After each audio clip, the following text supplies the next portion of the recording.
नमस्कार मित्रों, आप सभी का एक बार फिर से स्टडी मेंटर पे स्वागत है। आज मैं फिर से आपके समक्ष टीजीटी एसएसटी सोशल साइंस की जो टीजीटी है डीएसएसबी एग्ज़ाम्स की उसके प्रश्न पत्र के साथ उपस्थित हुआ हूँ। इसमें हम कुल 100 प्रश्नों को जो कि स्पेसिफिक सोशल साइंस से रिलेटेड हैं उसको देखेंगे। इससे पहले वाले वीडियो में हमने जो कॉमन पेपर होता है जो कि सभी विषयों में अनिवार्य होता है, चाहे आप टीजीटी दे रहे हैं, पीजीटी दे रहे हैं या पीआरटी दे रहे हैं, उसको देखा था। इसमें हम स्पेसिफिक सोशल साइंस के 100 प्रश्न देखेंगे। इससे पहले वाला वीडियो अगर आपने नहीं देखा है तो उसे ज़रूर देख लें, वो हमारे यूट्यूब चैनल पे ही उपलब्ध है, आप उसे वहाँ से देख सकते हैं। इसमें हम कुल 100 प्रश्नों की बात करेंगे और साथ के साथ वो प्रश्न कहाँ से आ रहे हैं, किन किताबों को हमें पढ़ना चाहिए, इस पर भी बात करेंगे। इन सब के अलावा टीजीटी के लिए हमने स्पेसिफिक वीडियो बनाई थी बुक लिस्ट की, आप वहाँ से जो है उसका डिटेल देख सकते हैं। हमारे वीडियो लिस्ट में जाइए चैनल के, वहाँ पे आपको मिल जाएगा। टीजीटी हो या पीजीटी हो या पीआरटी हो, सभी के लिए हमने बुक लिस्ट जारी की थी। और इसके पहले वाली जो वीडियो थी, जो कॉमन पेपर होता है 100 मार्क्स का, उसका भी पेपर उपलब्ध होगा। इन सबसे पहले मैं जो नए मित्र हैं उनसे कहूँगा कि चैनल को सब्सक्राइब कर लें। मैं आगे भी बहुत सारे क्वेश्चंस डालने वाला हूँ। मैं इस कोशिश में लगा हूँ कि मुझे पीआरटी और पीजीटी के अलग अलग सब्जेक्ट्स के क्वेश्चन पेपर ओरिजिनल जो है मिल जाए, ताकि मैं उन्हें अपलोड कर सकूँ, आप सभी को फ़ायदा हो सके। कॉमन पेपर के जो वीडियो होंगे वो हर विषय वाले स्टूडेंट को देखनी चाहिए, क्योंकि सभी में कॉमन पेपर सेम आने हैं, स्टैंडर्ड में थोड़ा बहुत अंतर हो सकता है। ठीक है, इन सबसे पहले एक चीज़ और मैं आपसे रिक्वेस्ट करूंगा कि जो हमारा सीटेट मेंटर ग्रुप है, सीटेट मेंटर ग्रुप जो कि केवीएस, एनवीएस और डीएसएसबी सभी के लिए इम्पोर्टेंट है, और ये जो है एजुकेशन फील्ड से रिलेटेड ही स्पेसिफिक ग्रुप है। इसमें बीएड के प्रिपरेशन से रिलेटेड भी चीज़ें डाली जाती हैं। और आपको आश्चर्य होगा कि ड्यू बीएड के लिए हमने जो तैयारी की थी उसमें काफ़ी सारे स्टूडेंट का जो हमारे ग्रुप से जुड़े हुए थे उनका सिलेक्शन भी हुआ है। आप पुराने पोस्ट देखेंगे हमारे ग्रुप की तो वहाँ पे आपको मिलेगा, बहुत सारे स्टूडेंट हमारे ग्रुप से सेलेक्ट हुए हैं। कम से कम 20 से 25 रिजल्ट दिल्ली यूनिवर्सिटी बीएड और दिल्ली यूनिवर्सिटी की लाइब्रेरियन के पोस्ट के लिए हमारे ग्रुप से जुड़े हुए लोगों का हुआ है। ठीक है, इसको ज़्यादा से ज़्यादा संख्या में ज्वाइन करें ग्रुप को, बहुत फ़ायदेमंद ग्रुप है। और नीचे जो है मैंने ग्रुप ज्वाइन करने के लिए लिंक जो है कमेंट में दे दी है, आप वहाँ से सीधे क्लिक करेंगे तो आप ग्रुप पे पहुँच जाएंगे। इसके अलावा एनसीईआरटी सीरीज़ जो है हमने शुरू की है, क्योंकि एनसीईआरटी बेसिक क्वेश्चंस डीएसएसबी के लिए काफ़ी इम्पोर्टेंट है। एनसीईआरटी सीरीज़ में हमने ज्योग्राफी 6 क्लास से शुरू की है, 6 से शुरू की है। आप इनको जो है ज़रूर देखें। आपको अगर ज्योग्राफी कंप्लीट करनी है, अच्छे से करनी है, बेसिक कॉन्सेप्ट्स क्लियर करनी है, तो इसको ज़रूर देखें। एनसीईआरटी 6 से शुरू की गई है। इसके अलावा हिस्ट्री और पॉलिटी भी की जाएगी, पर अभी 8 वीडियो ज्योग्राफी पे डाली गई है, धीरे धीरे उन्हें बढ़ाया जाएगा। ठीक है, चलिए अब हम शुरू करते हैं। जो क्वेश्चन पेपर है उसको देखते हैं, और साथ के साथ मैंने उसके आंसर टिक कर दिए हैं जो राइट आंसर है। और वो सभी राइट आंसर है, उन्हें राइट मानकर ही चले आप, क्योंकि वो डीएसएसबी की आंसर की है, उसी के आधार पे उसे चेक की गई है। ठीक है, आगे बढ़ते हैं। मैंने हिंदी और इंग्लिश दोनों क्वेश्चन पेपर को दे दिया है, ताकि दोनों माध्यम के विद्यार्थियों को फ़ायदा हो सके। और मैं हिंदी मीडियम वाले प्रश्नों को पढ़ूंगा, इंग्लिश मीडियम के प्रश्नों के साथ मैं स्लोली गुजरूंगा, ताकि आप जो है उन्हें देख लें, जो इंग्लिश मीडियम के स्टूडेंट हैं उन्हें प्रॉब्लम ना हो। ठीक है, शुरू करते हैं। सबसे पहले ये अनुदेश है जो कि एग्जामिनेशन में आपको बताई गई हैं कि कैसे जो सर्किल करना है वो कैसे करना है, कंप्लीट सर्किल। और जो क्वेश्चन सीरीज है उसके बारे में ओएमआर सीट को जो है भरने की प्रक्रिया संदर्भित ये बातें यहाँ पे की गई है, जो कि एक बार एग्जामिनेशन में बैठने से पहले, एग्जामिनेशन में प्रश्न पत्र सोल्व करने से पहले हमें सामान्यतः पढ़ लेनी चाहिए। ठीक है, आते हैं पहले पेज पे। यहाँ पे इन्होंने देखिए, यहाँ पे टीजीटी सोशल साइंस लिखा हुआ है ऊपर, जेडीटी 45 टीजीटी सोशल साइंस। ठीक है, post specific subject related questions. यहाँ पे इस पेज पे इन्होंने इकोनॉमिक्स के क्वेश्चंस रखे हैं, जो कि 11th-12th से बेसिक इकोनॉमिक्स की क्वेश्चंस है, या फिर आपको ये लूसेंट की किताब से मिल जाएगी। ठीक है,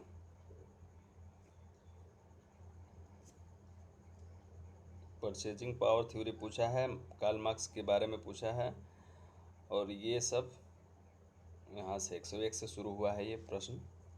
ठीक है, अगले पेज पे आते हैं। यहाँ पे मैंने राइट आंसर टिक कर दिया है। आयुष्मान प्रत्यागत नियम अनुपात इस अवधि में सही लागू होता है, दीर्घकालिक अवधि। ठीक है, जनसंख्या के जनसांख्यिकीय परिवर्तन सिद्धांत के पहले चरण की विशेषता क्या है? उच्च बीआर का मतलब है उच्च मतलब हाईएस्ट बर्थ रेट, एंड उच्च डीआर मतलब उच्च डेथ रेट। मतलब कि जनसंख्या परिवर्तन सिद्धांत एक प्रक्रिया होती है, जो 102 नंबर क्वेश्चन है। इसके अंतर्गत जब कोई एक अविकसित देश है, उसको विकसित होने के लिए किन किन प्रक्रियाओं के लिए गुजरना पड़ता है, उसके लिए 4 चरण इसमें बताए गए हैं। 3 से 4 चरण बताए जाते हैं कि इन प्रक्रियाओं से होकर कोई देश विकसित बनता है। जैसे कि पहला जो चरण का इन्होंने आंसर दिया है ए, बिल्कुल सही है।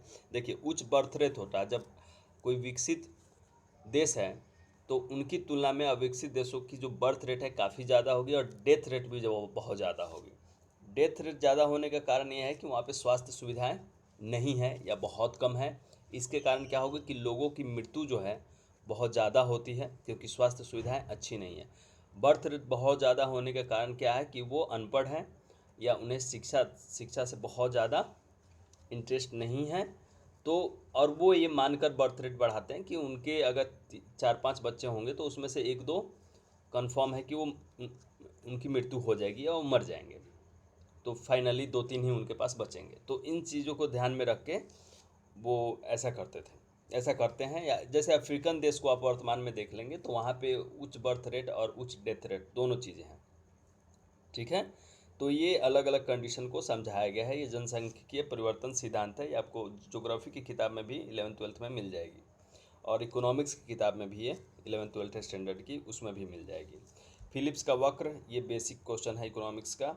असंतुलन विकास के विचार को इनमें से किसने समर्थन दिया है? इकोनॉमिक्स। क्रय शक्ति समता सिद्धांत, देखिए इन्होंने सिद्धांतों को बहुत ज़्यादा क्वेश्चन रखा है। तो इकोनॉमिक्स का आपको फंडामेंटल्स बुक्स पढ़ना पड़ेगा, और नोट्स भी प्रॉपर्ली बनाना पड़ेगा, क्योंकि ये ऐसे नहीं चलेगा। ये काफ़ी जो है फैक्चुअल क्वेश्चन पूछ रहे हैं, तो इनको जो है आपको अच्छे से करना पड़ेगा। 106 में देखिए, मांग के मूल्य प्रत्यास्थता 1 के बराबर होती है जब मांग वक्र होता है। इन्होंने अप्लीकेबल क्वेश्चन भी पूछ लिया है। वित्तीय नीति का साधन नहीं है, इनमें से छांटना था कि कौन सा नहीं है। 108 में है, व्यापार की एक कारक एवं द्विकारक निबंध की परिकल्पना किन्होंने दी?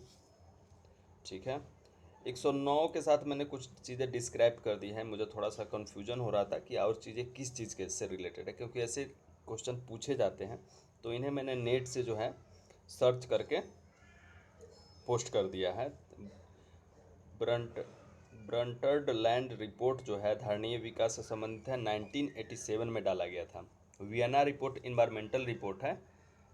तो इनका संबंध जो है, जैसे ऐसे क्वेश्चंस में क्या होता है ना कि आपको जो है चीज़ें ढूंढ कर, उनका जो अदर ऑप्शंस है उनको ढूंढ कर लिख लेना चाहिए, ताकि अगर मान लीजिए कि कल हो अगर वो ब्रेटन वुड पूछ ले, ब्रेटन वुड वैसे भी बहुत इंपॉर्टेंट है, तो उसको भी मैंने ढूंढ कर इसमें लिख दिया है, ताकि जो है आपको दिक्कत नहीं हो। और वर्ल्ड एच डी रिपोर्ट है, H D means human development report है। तो ये नॉर्मल सी बात है, किस चीज़ के लिए होगा, मानव संसाधन से संबंधित। 110 में हम मजदूरों के अतिरिक्त सेना की परिकल्पना किसने की थी? तो ये कार्ल मार्क्स के द्वारा की गई थी। चलिए अगला प्रश्न है, the earliest duopoly model was developed by, ये इकोनॉमिक्स का क्वेश्चन है। Human development index 112। 112 नंबर क्वेश्चन है, human development index was formulated by, तो ये यूएनडीपी अर्थात यूनाइटेड नेशन डेवलपमेंट प्रोग्राम के द्वारा लाया जाता है। यही सब क्वेश्चन है यहाँ पे। इकोनॉमिक्स का ज़्यादातर क्वेश्चन है, जैसे कि 13-14 भी इकोनॉमिक्स है, कर्व से वक्र से पूछा है, कर्व से पूछा है। 115 काफ़ी आसान है, नर्मदा बचाओ आंदोलन, मेधा पाटेकर। सुंदरलाल बहुगुणा कौन सा है? सुंदरलाल बहुगुणा चिपको मूवमेंट, उत्तराखंड। राजीव दीक्षित का नहीं पता है मुझे। चंदी प्रसाद भट्ट भी इन्वायरमेंटलिस्ट हैं, ये भी उत्तराखंड से हैं। ठीक है, चलिए 116 पे क्या है? क्रिटिकल मिनिमम एफर्ट थ्योरी, ये भी इकोनॉमिक्स थ्योरी है। Which of the following is the list liquid asset, तो मशीन होगा। कौन सा जो है मूल्य के रूप में, मतलब पैसे के रूप में कौन सबसे कम महत्वपूर्ण है? तो मशीन होगा निश्चित तौर पे। बॉन्ड और शेयर ये सब तो मनी, ये सब तो नॉर्मल कंडीशन है। 118 है, which of the following are the leakage from the circular flow, economics Lorenz curve, काफ़ी बेसिक है ये इकोनॉमिक्स की और बहुत इंपॉर्टेंट क्वेश्चन है ये। 120 है, which country is the largest producer of mica, मतलब अभ्रक का उत्पादक करने वाला विश्व का सबसे अधिक देश, सबसे बड़ा देश कौन सा है?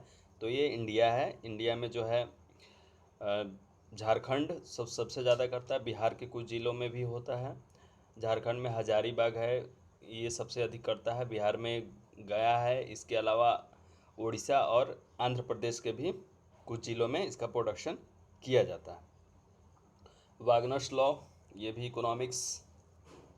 चलिए उसी चीज़ का यहाँ पे इंग्लिश है। द्वैधिकार मॉडल किसके द्वारा विकसित किया गया? ठीक है, इसको याद कर लेना है कि कॉर्नाट के द्वारा किया गया। मानव विकास सूची यूएनडीपी, ठीक है। एएफसी इसके बीच की उद्दग्ध दूरी के बराबर होता है। ये कॉन्सेप्चुअल क्वेश्चन है, बेसिक क्वेश्चन है इकोनॉमिक्स की। तो इन सबको पढ़ने के बाद ये चीज़ स्पष्ट हो रही है कि आपको जो है इकोनॉमिक्स 12 तक ठीक से पढ़नी पड़ेगी, अच्छे से, और इनका नोट्स भी बनाना पड़ेगा, क्योंकि ये कर्व वगैरह पूछ रहे हैं तो ये अप्लीकेबल बेस्ड क्वेश्चंस हैं। 14 में भी इकोनॉमिक्स के क्वेश्चन हैं। 15 मैंने आपको बता दिया था, नर्मदा बचाओ आंदोलन, मेधा पाटेकर। सुंदरलाल बहुगुणा बता दिया था कि ये इन्वायरमेंटलिस्ट है। राजीव दीक्षित का कुछ वो सोशल इश्यूज़ पे वो लेक्चर देते थे, बताते थे, उन चीज़ों को जो है सामने रखते थे हमारे। मैं इस मामले में कंफर्म नहीं हूँ, लेकिन शायद इन्हीं विषयों से इनका संबंध है।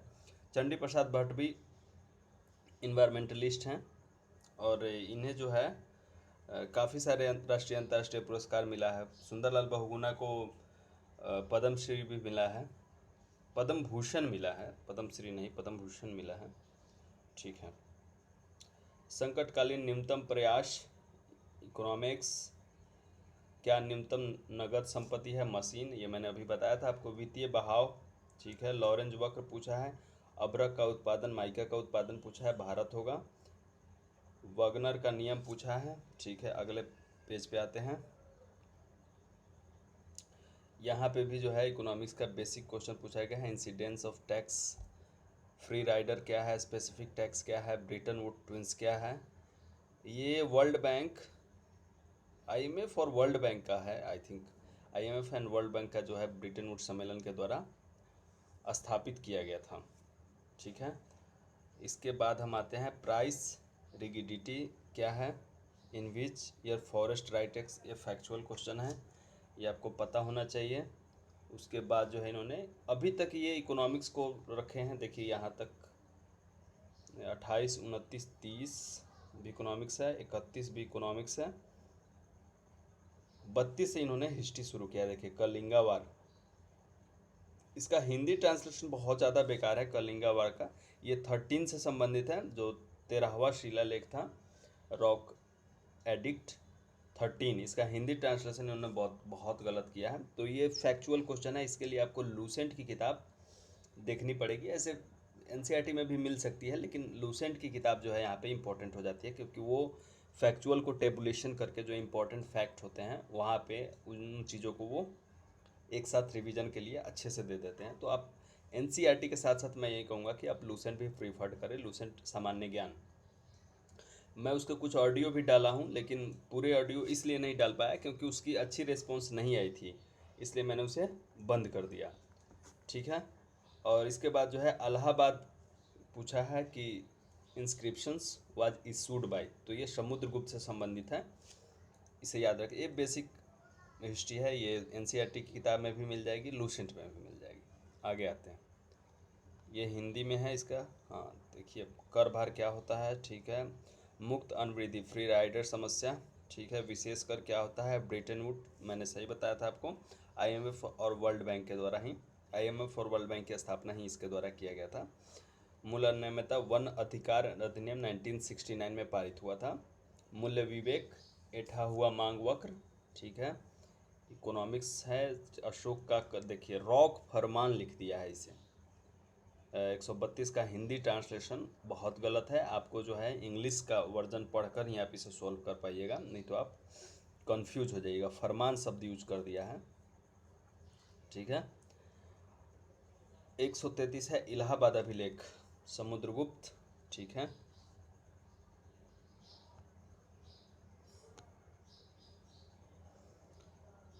राज तरंगिनी कलहन का है, ये कश्मीर के इतिहास पे लिखी गई एक पुस्तक है। फूड कॉरपोरेशन ऑफ इंडिया की एस्टेब्लिशमेंट पूछा है इन्होंने। Kailash temple of Ellora was built by, ये बेसिक जो है हिस्ट्री के क्वेश्चंस इन्होंने रखे हैं। अगर इन सब का जो है देखा जाए तो ये ज़्यादातर जो है एनसीईआरटी और वही है। मैं आपको वही चीज़ रिपीट कर रहा हूँ बार बार कि आपको वो चीज़ें एनसीईआरटी के साथ आप लूसेंट ज़रूर रखें, ठीक है। अब मैं इसका आंसर भी बताते चल रहा हूँ। कलहन तो मैंने बता दिया था आपको 134 का। फूड कॉरपोरेशन ऑफ इंडिया जो है भारत में जो अन्न का उत्पादन होता है उसके संचय और उसके डिस्ट्रीब्यूशन को लेकर एक सरकारी संस्था है, जिसका 1965 में स्थापना किया गया था।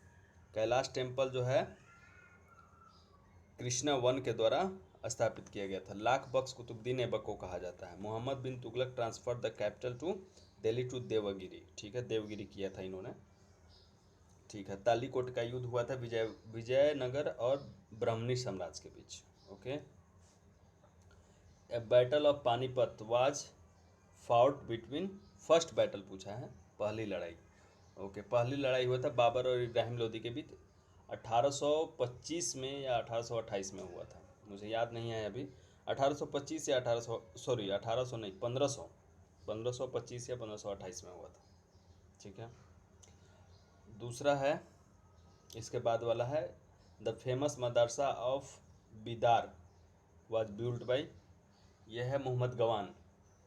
142 का आंसर है in which year the Tata iron and steel company was set up, ये कहाँ किया गया था, तो ये झारखंड में किया गया था, जमशेदपुर में आई थिंक, या टाटा में, टाटा जमशेदपुर। तो ये 1907 में किया गया था। देखिए बहुत ज़्यादा फैक्चुअल क्वेश्चन इन्होंने पूछा है। ये इकोनॉमिक्स की जब आप किताब पढ़ेंगे लूसेंट की, तो उसमें ये आपको पहले या दूसरे पेज पे ही मिल जाएगी। चलिए अगला प्रश्न है 143 number, the battle of Plassey, तो 1757 में किया गया प्लासी, और बक्सर किया गया 1764 में।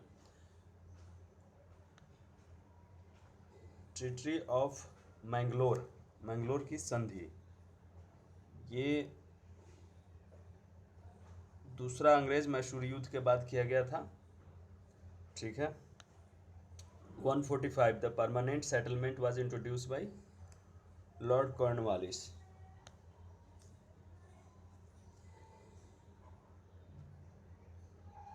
वहीं राज तरंगिनी, खाद्य निगम, एलोरा, लाख बख्श, मोहम्मद बिन तुगलक, तालीकोट, उसके बाद है पानीपत, बीदर, उसके बाद टाटा आयरन स्टील, प्लासी, मैंगलोर की संधि और अस्थाई भूमि व्यवस्था। आगे आते हैं, मैं अब हिंदी वाले ही प्रश्नों को पढ़ूंगा, आप यहाँ से इसे देखते चलें।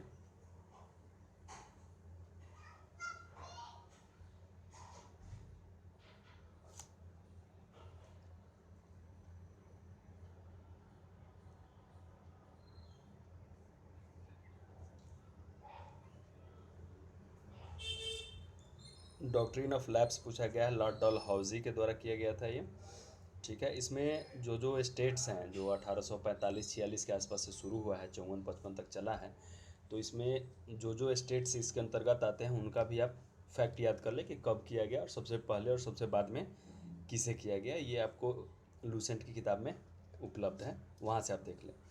भारतीय राष्ट्रीय कांग्रेस की स्थापना एओ ह्यूम 1885। टेलीकॉम विनियामक प्राधिकरण, ठीक है। चलिए, ये 1997 में हुआ था। कर्नाटक के श्री गंगाधर राव देशपांडे को कहा जाता है, किसके नेतृत्व में नैतिकता प्रत्यापन के बगैर लिए गए लोगों के निर्णय को कहते हैं सीधे लोकतंत्र, ठीक है। धर्म विश्वास या संस्कृति का पर आधारित शासन को क्या कहते हैं? धर्मतंत्र। केंद्रीय शासन और राज्य शासन के बीच की सत्ता के बंटवारे को संघवादी वैशिष्ट्य कहते हैं। राज्य सूची में क्या शामिल है? आपको राज्य सूची और केंद्रीय सूची के जो जो विषय हैं और कुल कितने विषय हैं, इन सब चीज़ों को भी आपको याद कर लेना चाहिए, यहाँ से क्वेश्चन आते हैं। निम्न में से किसने मुंबई के निकट सागर समृद्धि परियोजना की स्थापना की थी? तो ओएनजीसी ने। सुसान बी एंटोनी ने इसके लिए आंदोलन का नेतृत्व किया था, राष्ट्रीय चुनाव में महिलाओं के मतदान अधिकारों की गारंटी के लिए।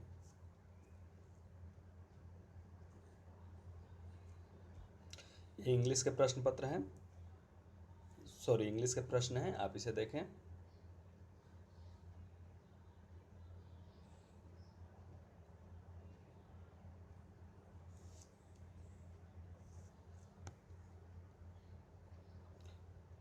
लोगों का लोगों द्वारा लोगों के लिए शासन, इस मुहावरे का स्रोत क्या है? तो गेल्टिसबर्ग भाषण।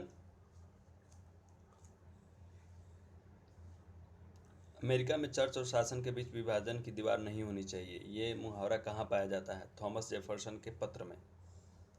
मेरा एक सपना भाषण डॉक्टर मार्टिन लूथर किंग के द्वारा दिया गया, जिसमें क्या कहा गया? तो इसमें भाईचारा और सामाजिक न्याय के लिए आशा जताई गई है। किन 159 किन देशों के समूह को तीसरा विश्व कहा जाता है? तो नैम।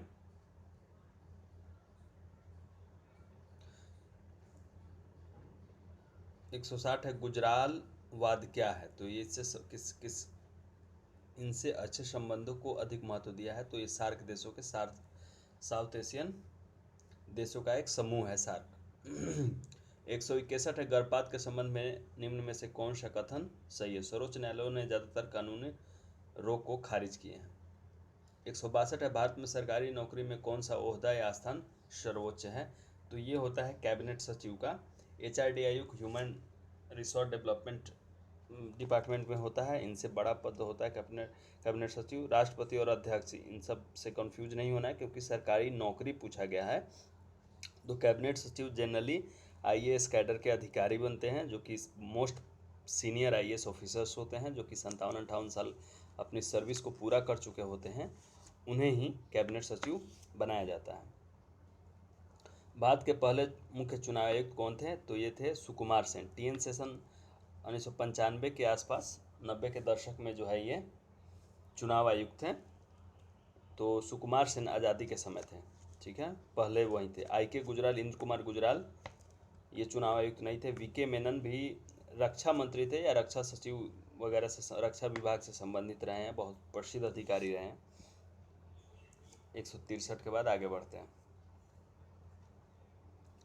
ये इंग्लिश मीडियम के पेपर्स हैं, क्वेश्चंस हैं।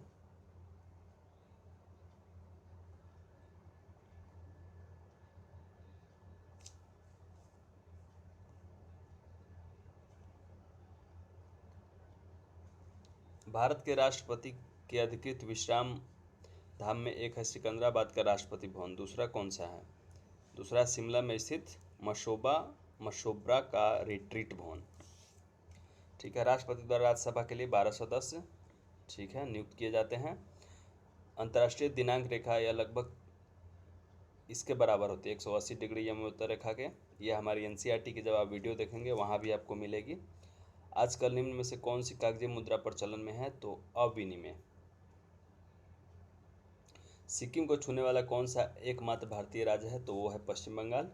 भाखड़ा बांध बनाया गया है सतलज नदी पे, ठीक है, और इसी से क्या निकाला गया है? इंदिरा गांधी नहर, जो कि राजस्थान के मरुस्थलीय क्षेत्रों में जल उपलब्ध कराता है। 170 विश्व का 90% से अधिक जीव समूह कहाँ पाया जाता है? तो उष्णकटिबंधीय बरसाती वन में। मेघस्फोट मतलब कि बादल का फटना, तो इससे जो है ये जनरली कहाँ होता है? तो ये पहाड़ी क्षेत्रों में, सामान्यतः हिमाचल प्रदेश और उत्तराखंड में ऐसी घटनाएं बहुत ज़्यादा होती हैं। तो इसका मतलब ये होता है कि एक छोटे से प्रदेश में कुछ मिनटों के लिए विपुल मात्रा में, अत्यधिक मात्रा में वर्षा का होना। शिक्षा का एक उद्देश्य है विद्यार्थियों को समाज में सफल होने के लिए प्रवीणता पाने में मदद करना है।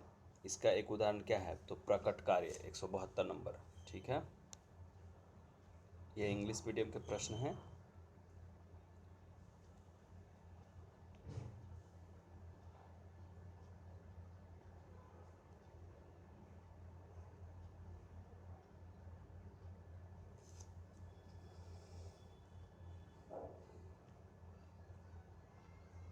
सामाजिक 173 नंबर। सामाजिक अनुसंधान करते समय साहित्य की समीक्षा के बाद वैज्ञानिक तरीके में अगली पायदान क्या है? तो अनुमान बनाना। शिक्षा के विकास में शिक्षा का मुख्य फोकस क्या होता है? समाज के लक्ष्य तथा मूल्यों का अंतरण करना। ठीक है, निम्न में से क्या ऑस्ट्रेलियाई डेमोक्रेट द्वारा शिक्षा की समीक्षा का भाग है? तो निम्न सामाजिक आर्थिक कारणों सामाजिक शिक्षार्थियों के लिए पूरी बुद्धि की अनुमति और प्रवीणता पाने में गरीबी एक बड़ा अवैध अवरोध है। यहाँ से इन्होंने कुछ क्वेश्चंस जो है आपको दिख रहे होंगे, जो कि एजुकेशन से, जो चाइल्ड साइकोलॉजी है या टीचिंग एप्टीट्यूड है, उससे रिलेटेड इन्होंने यहाँ से कुछ क्वेश्चंस रखना शुरू कर दिया है। आप उसके लिए एनसीएफ वगैरह पढ़ सकते हैं। भारत सरकार की जो एनसीईआरटी के द्वारा लिखी गई किताब है, ये सारे सजेशंस मैंने अपने वीडियो में दी है आपको। आप टीजीटी पीजीटी से रिलेटेड वीडियो देखें। ठीक है, 177 उपभोक्ता की दृष्टि से निम्न में से कौन सा स्रोत देश महत्वपूर्ण है? तो सभी, ये सारे स्रोत जो है महत्वपूर्ण है। पहला फैक्ट्री अधिनियम लागू हुआ था 1881 में। अगला है 179। वर्तमान में राष्ट्रीयकृत बैंक काम कर रहे हैं, उनकी संख्या क्या है? तो 19। 180 है दुर्घटना का परिणाम अक्सर निम्न में से क्या होता है? समुत्थान अवस्था में लोगों का सतत ध्यान। यहाँ से इंग्लिश मीडियम के प्रश्न हैं।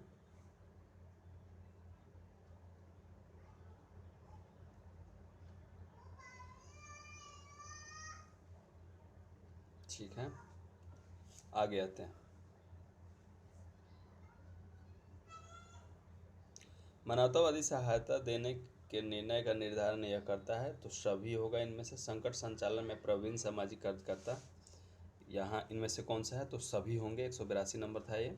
183 भी, पिछली अनेक पीढ़ी में यदि जन्म दर और मृत्यु दर से थोड़ा अधिक है तो जनसंख्या पिरामिड का संभाव्य आकार कैसा होगा? तो शीर्ष भाग में मध्य भाग से अधिक चौड़ा होगा।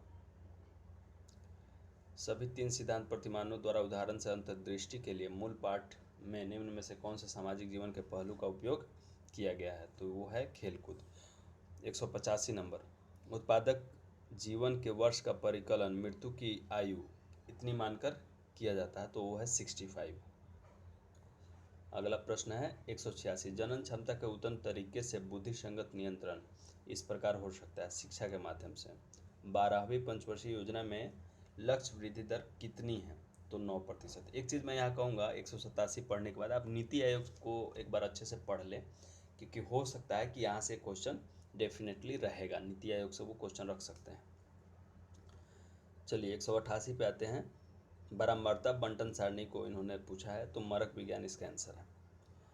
189 है लोकसभा और राज्यसभा बैठक के लिए अलग अलग सदन वाले भवन, संसद भवन का उद्घाटन किया था लॉर्ड माउंटबेटन ने।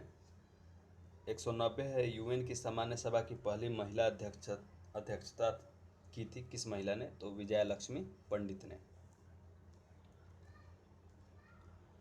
यहाँ पे है इंग्लिश मीडियम के प्रश्न।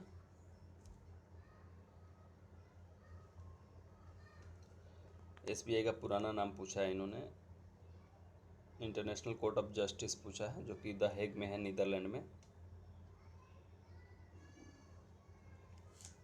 आईएमएफ का हेडक्वार्टर, सारे बेसिक क्वेश्चंस हैं।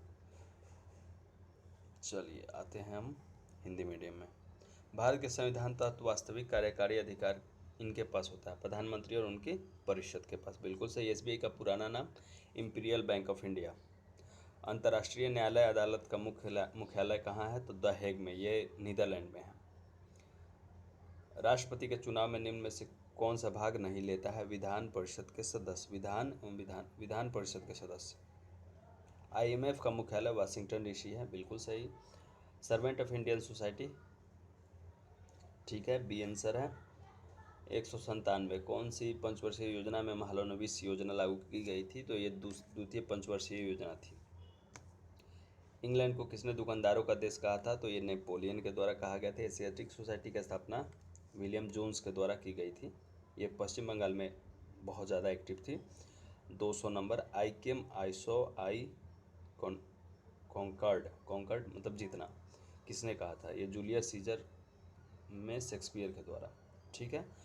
ये टोटल 200 प्रश्न 100 प्रश्न थे, मतलब प्रश्न नंबर 101 से लेकर 200 तक।